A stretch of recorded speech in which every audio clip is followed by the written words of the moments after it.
자, 과학탐구 실험 수업을 시작하도록 하겠습니다. 저번 시간에 여러분들이 저한테 보내주신 그 실험 설계의 내용을 피드백하면서 새로운 영역적 탐구 실험 설계에 대한 연습을 한 번 더 해보도록 하겠습니다. 자, 먼저 저번 시간에 여러분들이 주신 거를 피드백을 해보자면 가설 설정.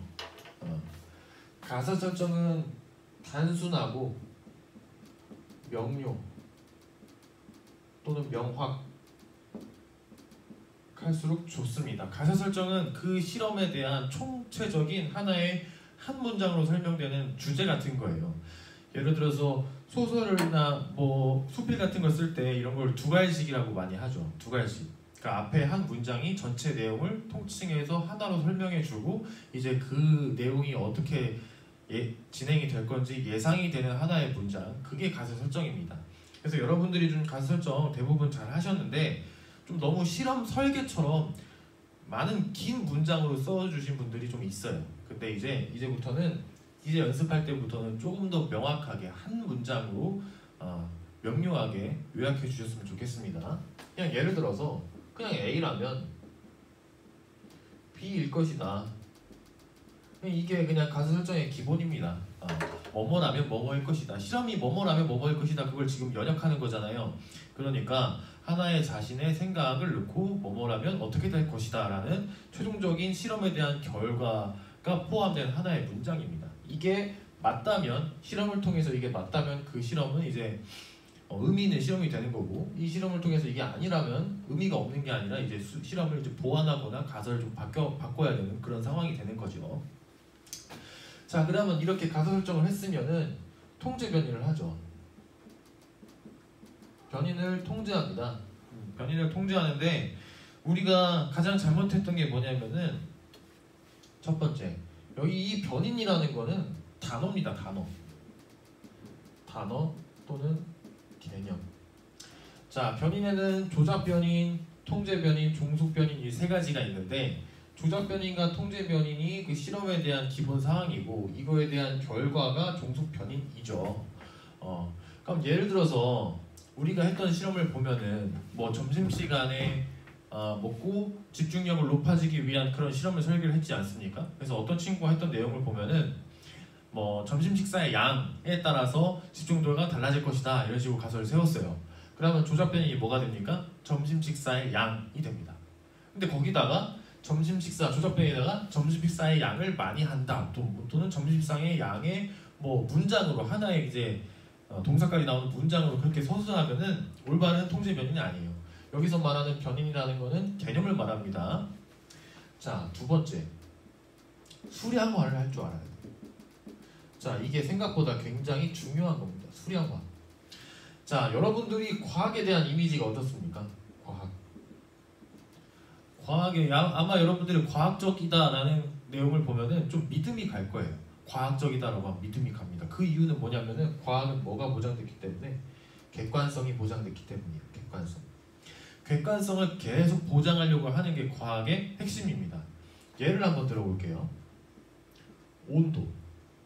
온도를 객관화시키는데 우리는 인간 역사에서 온도를 객관화시키는데 굉장히 많은 시간이 걸렸습니다. 자, 이 물이 뜨겁다. 이거 객관적입니까? 주관적이죠. 여러분 초등학교 때 무슨 EBS 방송이나 뭐 실험에 대한 집에서 하는 실험에 대한 영상 같은 걸 보면은 이런 실험 많이 나오죠. 어떤 실험이냐? 한 손은 뜨거운 물에다 두고 한 손은 차가운 물에다 둔 다음에 미지근한 물에다가 이 두 손을 동시에 담그는 거예요. 그러면은 뜨거운 물에 담궈놨던 손하고 차가운 물에 담궈놨던 손하고 그 미지근한 물을 다르게 인식합니다. 자, 이렇게 뜨겁다, 차갑다. 자, 이렇게 서술하는 거는 객관성이 결여되어 있는 겁니다. 누가 측정하느냐에 따라 다른 거잖아요. 그죠? 그래서 이 온도의 개념을 객관화시키기 위해서 자, 이걸 뭐라고 하냐? 수량화라고 합니다. 수량화 또는 수치화. 우리는 이미 수량화, 수치화, 온도를 수량화, 수치화에 대해서 해가지고 지금 여러분들이 한 18살 정도 됐으니까 거의 20년에 다 갈 정도로 이 수량화, 수치화가 익숙해져 있기 때문에 이거를 자연스럽게 받아들입니다. 어떻게? 10도다 또는 뭐 마이너스 5도다 이렇게 알고 있죠. 자, 이 물이 플러스 10도다 마이너스 5도다 이렇게 말을 하면은 객관성이 보장이 되죠. 이게 왜 그러냐? 이거는 뭘 기준으로 했습니다. 물의 어는 점하고 물의 끓는 점 이거를 기준으로 해가지고 수량화를 시키는 거예요. 물이 어느 온도 그 지점, 물이 끓는 온도 그 지점을 이렇게 등분을 나눈 거죠. 나눠가지고 이거를 뭐라고 하자? 0도라고 하자. 자, 이거를 뭐라고 하자? 100도라고 하자. 뭐 이런 식으로 한 겁니다. 그러면은 누구는 뜨겁다, 누구는 차갑다 이렇게 소수를 안 해도 되죠. 물을 가지고 물이라는 객관적인 하나의 물질, 객관적인 물질로 비교를 했기 때문에 이렇게 객관성이 보장이 돼서 우리는 과학을 좀 더 의미 있게 할 수 있게 된 겁니다. 물론 여러분들은 이렇게 질문할 수가 있어요. 온도에 따라서 그 나라의 뭐 압력이나 여러 가지 온도 뭐 여러 가지 따라서 어느 점하고 끓는 점이 바뀔 수 있지 않지 않나요? 이렇게 말할 수 있지만 그거는 이제 이거를 객관한 사실을 좀 더 정밀하게 객관화시키는 과정일 뿐이고 일단 여기에서 이렇게 간 것만 해도 굉장히 객관성이 보장이 됐죠. 이 말을 왜 하냐? 우리가 수업의 집중도를 높이기 위해서 어떻게 해야 되나 그런 걸로 한번 해봤습니다. 또는 분리수거를 잘 지키려면 어떻게 해야 되냐 그런 걸로 실험을 설계해 봤지 않습니까? 근데 여러분들이 종속병에다가 수업의 집중도 이렇게 써놔버리면은 객관성이 보장이 되지 않는 거예요. 집중도가 높아졌고 낮아졌는 거를 어떻게 수치와 수량화해서 알 수가 있는지 그거를 작성하셔야 되는 겁니다. 그게 어려운 겁니다. 그게. 온도 같은 경우에는 많은 과학자들이 이 온도 개념이 과학하는데 필요하기 때문에 수량화, 수치화하는데 엄청난 노력을 기울인 결과인 거고 수업의 집중도가 얼마나 높아지는가에 대해서는 그렇게 수치화, 수량화가 되어 있지 않습니다. 그거를 여러분들이 고민해서 이걸 어떻게 수치화, 수량화를 하는지 자신의 생각을 넣는 게 과학을 좀 더 의미 있게 하고 지금 우리가 하는 영양적 탐구를 좀 더 의미 있게 하는 하나의 방법이 될 것입니다. 그래서 여러분들이 했던 내용을 이제 보여줄 건데 보면은 객관성이 결여되어 있는 내용이 굉장히 많아요.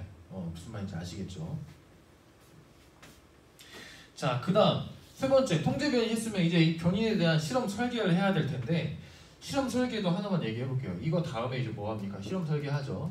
이 재료를 바탕으로 실험 설계를 합니다. 자, 하나만 더 할게요. 자, 통제 변이. 자, 통제 변인이 뭐였습니까? 우리가 조작하고자 하는 변인을 제외한 모든 변인을 말하는 거죠. 근데 그 모든 변인을 알 수가 있지 않아요. 그냥 여러분들이 어떤 친구는 이렇게 서술해놨어요. 조작 변인을 제외한 모든 변인. 이거 누가 알 겁니다. 실험 설계를 하는데 이렇게 써두면은 누가 이 실험이 어떻게 되어 있는지 알 수가 없죠. 여러분들이 모든 변인을 알고 그냥 적어놨으면 그래도 좀 괜찮을 텐데 모르는 와중에 그냥 조작 변인을 제외한 통제 변이라고 적어놓으면은 안 됩니다. 통제 변이는 뭐냐? 다 있어. 많을수록 좋습니다. 통제 변인이 많다는 건 무슨 말이냐? 그 실험이 잘 통제가 되어 있다는 거고 다른 예외 상황이 없다는 걸 말합니다. 그리고 이 통제 변인을 생각하는 것조차 좀 어려워요. 이따 또 여러분들 했던 내용을 보면서 한번 짚어보도록 하겠습니다. 그리고 실험 설계. 여러분들이 과학책을 봤을 때 실험에 그 설계되어 있는 부분을 보면 다 어떤 식으로 되어 있냐? 이런 식으로 되어 있을 거예요. 이렇게. 번호가 되어 있죠. 실험 설계를 그냥 문장으로 해놔버리면은 우리가 실험을 설계하는데 이제 빠뜨리는 경우가 많아요. 그러니까 여러분들이 이제 연습을 할 때는 문장형으로 하지 말고 이렇게 1번, 2번, 3번, 4번 여러분 나름대로의 넘버링을 해가지고 실험의 순서를 구체적으로 적었으면 좋겠습니다. 아시겠죠? 자, 그럼 지금까지 했던 내용이 어떤 내용인지 여러분들이 했던 거를 보고 한번 다시 확인해 볼게요.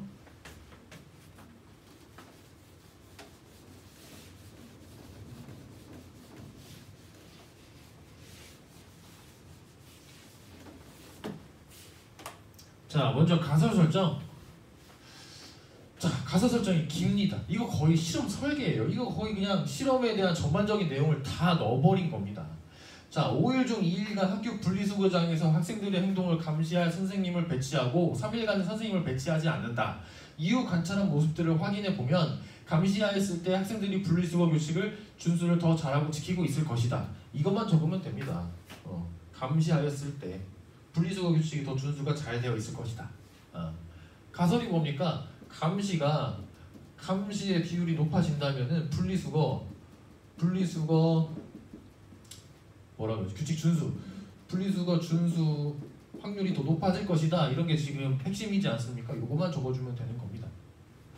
자, 학생들이 평소 분리수거에 대해 어떻게 생각하는지 설문조사를 해본 후 분리수거에 대한 행사나 이번달 분리수거 왕, 자, 행사나 분리수거 왕을 한 명씩 뽑아 상을 준다. 이게 결국 뭐냐면은 보상을 준다는 거죠. 보상을 주면은 분리수거의 준수 확률이 높아질 것이다. 이거만 적으면 되는 겁니다. 어렵게 생각하지 않으셨으면 좋겠습니다. 자, 이 친구 굉장히 잘했어요. 이 밑에 실험 설계도 해놓은 거 보면은 굉장히 구체적이고 잘했습니다. 하지만 가사 설정을 이렇게 할 필요는 없는 거예요. 자, 집중도가 떨어지는 것은 점심 식사를 한 후에 발생한 상황이므로 단순히 점심을 양보다 적게 먹게 하거나 점심시간을 늘려 쭉쭉 써 있는데 선생님이 봤을 때 핵심은 뭐냐면 요겁니다. 점심 식사의 양 그리고 오후 첫 수업 시간까지의 시간을 늘리면 점심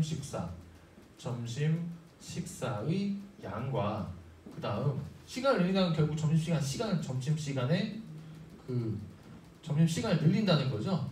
이 두 가지를 한다면은 집중도가 높아질 것이다. 이렇게만 서술해 주시면 되는 겁니다. 이게 가설 설정이에요.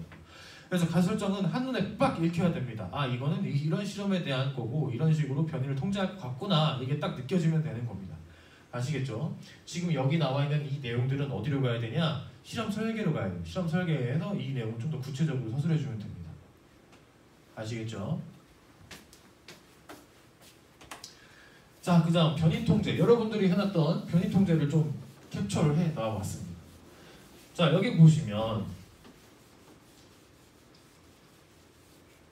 자, 조작변이 양쪽 쓰레기통을 다니며 그 쓰레기통에 맞지 않은 쓰레기를 버리는 충고. 이렇게 안 적어도 되죠? 그냥 쓰레기를 버리는 충고, 언급 이렇게 적어주시면 됩니다. 단어로. 그 다음 통제변이 쉬는 시간마다 조금씩 분리수거. 이게 뭐 통제변인의 뜻을 잘 모르는 거예요. 이거 통제변인 뜻 모르는 겁니다. 충고를 하지 않은 모든 것들을 적어줘야겠죠. 충고를 제외한 모든 상황을 비교군과 대조군이 똑같은 상황을 줘야 되는 거죠. 그 다음 종속변인 매 시간마다 분리수거된 양 확인. 잘못 서술했죠. 그냥 차라리 이거를 올바르게 서술하려고 그냥 분리수거된 양이라고 적어주시면 될 것 같은데 분리수거된 양도 수량화 수치화가 잘 되어 있는 서술은 아닙니다. 자, 여기 봅시다. 잠이 깨 집중도가 올라간다. 이 문장으로 서술하면 안 됩니다. 그냥 집중도라고 써주시면 되는데 집중도 자체의 개념도 수량화 수치화가 되어 있는 게 아니죠. 실제로 잘한 학생이 있는데 여기 한번 봅시다. 학생들의 수업 집중도 이렇게 써놓은 거 괜찮습니다. 그런데 이거를 선생님이 생각하기엔 이렇게 적어놓으면은 수량화 수치화가 다 안 된 개념이죠. 그런데 읽어보니까 여기다 적어놨어요. 뭐라고 적어놨냐면 동아리 담당 선생님들이 수업에 집중하지 못한 학생들이 몇 명인지 체크한다 라고 되어 있죠. 그럼 여기에 뭐라고 적혀 있어야 돼? 종속변이네. 선생님들이 체크한 체크의 수, 선생님들이 지적한 수 이렇게 적어놓으면은 정확한 통제변이, 조작변이, 종속변이 되는 겁니다. 자, 조작변인 점심시간 후 수업시간에 시간표를 바꾼다 같은데 통제변이는 점심시간 이거 하나밖에 없습니다. 통제변이는 많으면 많을수록 좋다고 했죠.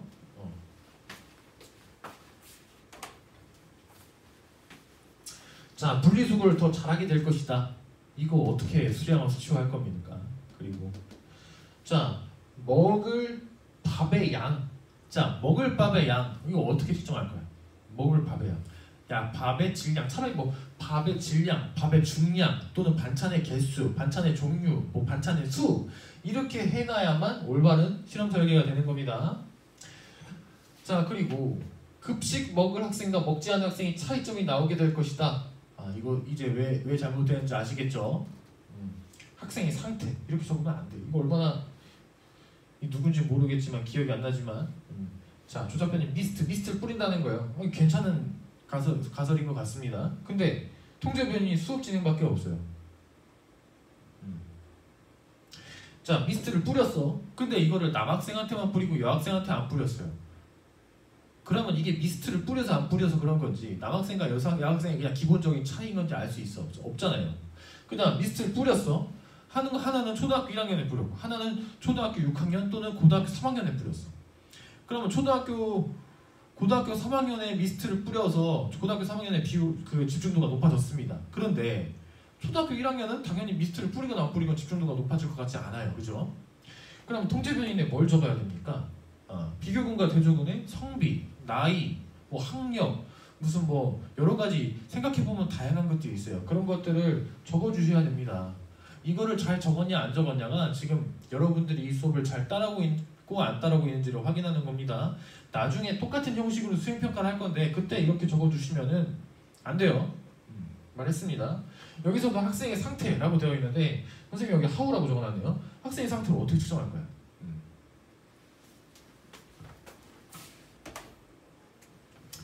자, 분리수거 규칙 준수 구체적이지 않죠. 집중력이 향상이 된다. 어떻게 측정할 겁니까? 수량화 수치화가 안 됐습니다. 세수를 필요가 날아가기 때문이다. 이거는 종속변인이 왜 이렇게 적어놨는지 모르겠습니다. 차라리 뭐 피로도라고 적어놓는 게 더 낫겠죠. 차라리.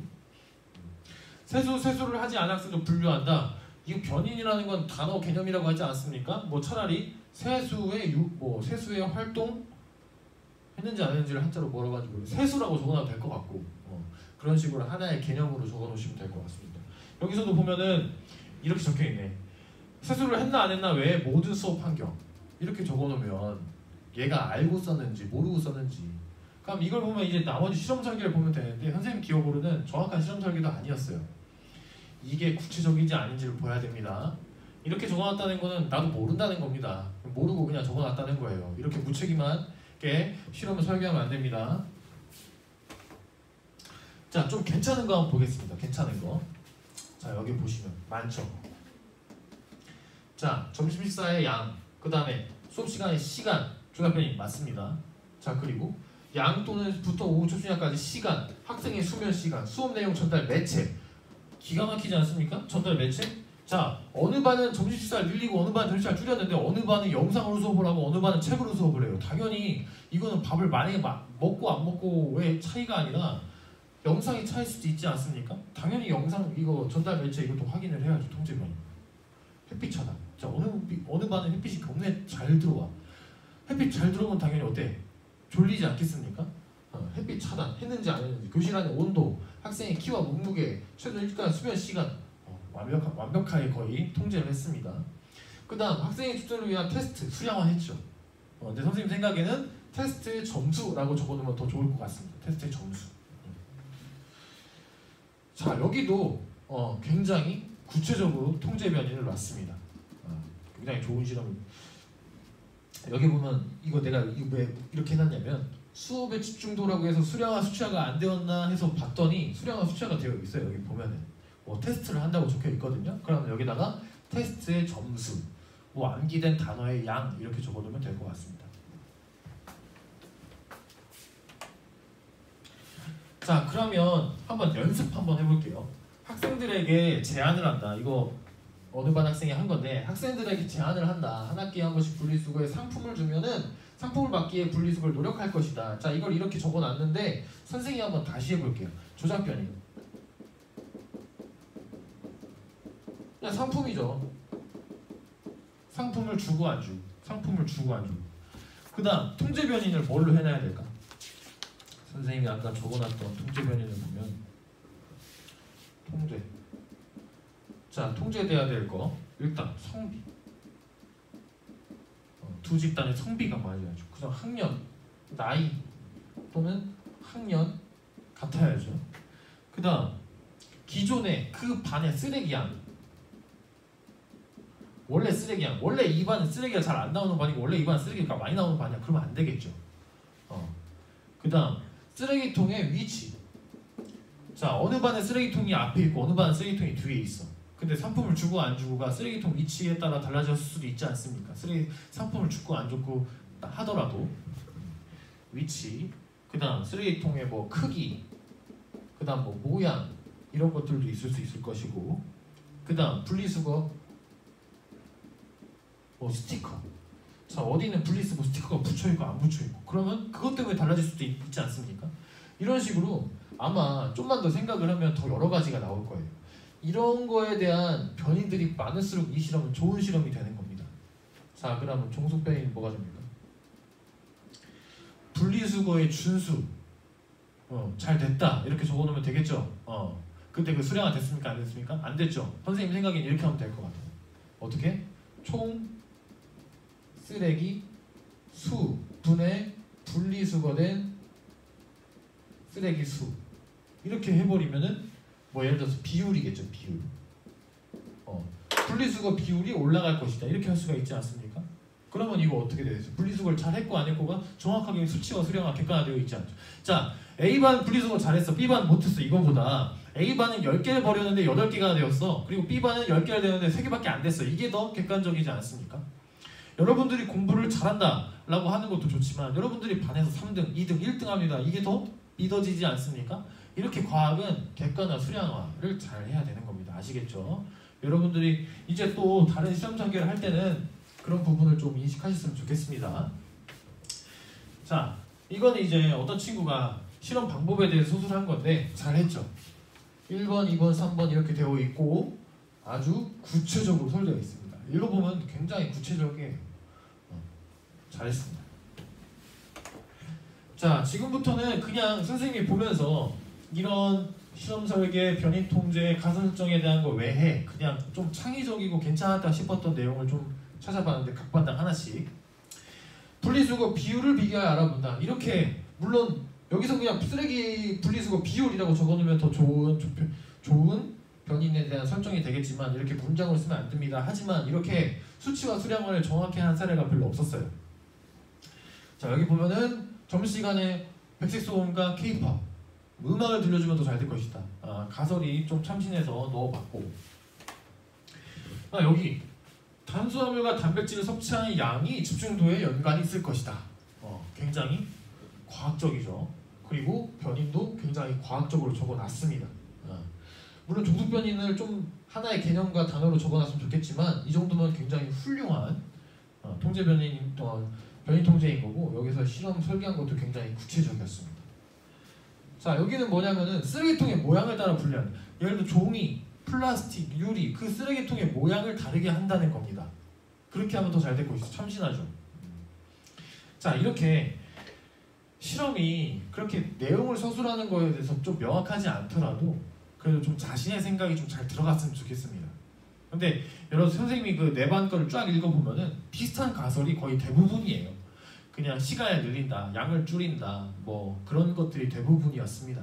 뭐 상품을 준다, 뭐 벌칙을 준다, 감시자를 준다, CCTV를 설치한다 이런 것들이 대부분이었는데 이런 식으로 좀 눈에 띄는 사람들이 좀 있어요. 그래서 여러분들이 좀 이런 걸 할 때 조금만 좀 생각을 했으면 좋겠습니다. 자, 그러면 이번 시간에 뭐 할 거냐면 이제 진짜 과학적인 실험을 한번 설계해 볼 거예요. 제가 저번에는 주제를 2개 줬는데 하나는 분리수거에 대한 주제고 하나는 점심시간 이후에 수업의 집중도에 대한 주제였죠. 이번 주제는 좀 더 과학적으로 가겠습니다. 자, 첫 번째 주제는 뭐냐면은 작은 곰팡이를 이용해 콩을 발효시킨 식품이다. 그러다 보니 온도와 습도가 지나치게 높아지면 곰팡이의 숫자가 늘어난다. 부패할 위험이 있다. 자, 그런데 장 항아리에 숯을 띄우면 장애 부패를 늦출 수 있단다. 그 이유가 무엇이며 어떻게 증명할 수 있을까? 자, 이게 문제인식입니다. 할머니 집에 갔더니 항아리 속에 숯이 있어. 숯은 먹는 게 아니잖아. 이게 왜 넣냐고 물어보니까 할머니가 이걸 넣으면은 곰팡이가 좀 줄어들 거라고 우리는 알고 있어 라고 하셨죠. 근데 할머니가 그 이유를 알까요? 아실 수 있겠지만 모를 확률이 클 것 같습니다. 그러면 여러분들이 이제 그걸 파헤쳐 보는 겁니다. 자, 예를 하나만 들어보겠습니다. 이유가 무엇일까? 숯에 뭐 구멍이 많아서 라는 생각을 할 수가 있겠죠. 그냥 여러분들이 상상력에 맡기는 겁니다. 숯에 뭐가 있기 때문에. 그러면은 여러분들이 그 실험을 어떻게 설계할 거냐? 구멍이 많다는 게 곰팡이가 많고 적음을 어떻게 할 것인가? 그러면 여기서 오해하는 게 뭐냐면 구멍이 많으면은 뭐 어느 입자에 구멍이 많으면은 곰팡이의 수가 줄어들 것이다 라는 가설을 만들었습니다. 근데 그걸 굳이 스스로 할 필요가 있을까요? 없을까요? 없습니다. 여러분들이 다른 물질로 하면 돼요. 그냥 다 어떤 물질이든 그냥 구멍이 많으면 곰팡이 수에 연관이 있을 것이다. 그걸 밝혀내면 되는 겁니다. 그럼 그 실험을 어떻게 설계할지 복잡해지죠. 곰팡이를 어떻게 될지, 곰팡이의 처음에 양을 어떻게 할지, 이게 배양되는 걸 어떻게 확인해야 될지, 그냥 현미경 눈으로 보고서는 할지, 우선 종속변이다 곰팡이가 많아졌다 이렇게 할지, 아니면은 곰팡이가 낀 면적이 넓어졌다 이렇게 할지, 이렇게 수량화를 시킬지, 많은 여러분들이 이제 고민해야 될 것이 좀 많아졌습니다. 한번 해보세요. 숯에 어떤 기능이 있기 때문에 물론 이거 검색하면은 수세 뭐가 있기 때문에 어떤 기능 때문에 곰팡이가 줄어들 것이다라는 내용이 아마 나올 겁니다. 하지만 여러분들이 그냥 생각해놨으면 좋겠습니다. 그래서 만약에 여러분들이 생각한 대로 이런 가설 설정을 해서 실험이 맞았다면은 이제 그 이유가 무엇인지 좀 더 학술적으로 들어갈 수가 있는 거죠. 아시겠습니까? 여러분들이 이제부터는 내용을 좀 잘 서술해주면 생활기록부에 적어줄 겁니다. 아시겠죠? 이런 부분에서 창의적인 가설을 만들었고 이런 내용을 실험을 설계하는 과정에서 통제를 이런 식으로 했고 변이를 이런 식으로 했고 곰팡이의 뭐 진행률과 이런 것들을 어떻게 측정하는지 매우 구체적으로 서술했음 뭐 이런 식으로 그런 식으로 생기부에 적어줄 테니까 좀 고민을 해서 파일을 올려줬으면 좋겠습니다. 자, 두 번째 주제는 뭐냐면은 보온병입니다. 보온병은 단열 효과가 있습니다. 차가운 물을 넣으면 그 차가움이 오래 가고 뜨거운 물을 넣으면 그 뜨거운 그 상태가 오래 갑니다. 그 이유가 무엇인지 잠시만요.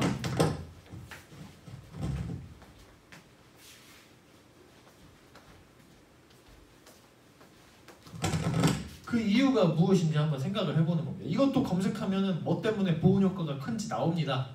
하지만 여러분들이 인터넷 좀만 검색한 다음에 보온병에 그 어떻게 구조물이 구성되어 있는지 그걸 한번 알아보고 그 이유를 찾은 다음에 그 이유를 증명할 방법을 한번 서술해보세요. 이건 그냥 힌트를 줄게요. 보온병은 뭐가 있어야 되냐면은 공기층. 그러니까 이제 안에 물이 있고 이 겉에 공기층이 이렇게 쌓여져 있으면은 이 온도 변화가 잘 안 일어나요. 이게 아마 보온병의 원인일 겁니다. 이걸 알았다 쳐도 이걸 어떻게 증명할지 실험 설계를 어떻게 할지 한번 고민을 해보세요. 어떻게 증명을 할지. 좀 더 재밌게 하려면 여기에 뭐 이산화탄소가 들어갔을 때 산소가 들어갔을 때 공기의 두께 아니면 공기의 면적, 공기의 양 이런 거에 따라 달라질 수가 있겠죠. 그러면 좀 더 구체적인 실험 설계가 될 겁니다. 아시겠죠? 자, 그러면 선생님이 또 파일을 올려놨습니다. 아마 파일의 제목이 그냥 간단하게 학번 이름일 거예요. 제발 하나만 부탁할게요. 첫 번째 부탁할 건 뭐냐면은 한글 파일. 자, 한글 파일로 제출해 주세요. 자, 두 번째는 뭐냐면은 그 파일 속 위에다가 학번하고 이름 적는 부분이 있습니다. 이거 꼭 적어주세요. 자, 세 번째는 뭐냐면은 이 제목을 뭘로 바꿔주냐? 학번에다가 뭐 1, 5, 5, 5, 그 다음 뭐 서, 민, 수 이런 식으로 학번과 이름을 변경을 해서 자신의 학번하고 이름으로 변경을 해서 제출해 주시면 됩니다. 지킬 수 있겠죠? 그래서 오늘은 이 내용을 한번 고민해 보시고 오늘 안으로 적으셔서 제출해 주셨으면 좋겠습니다. 아시겠죠? 자, 마무리하겠습니다.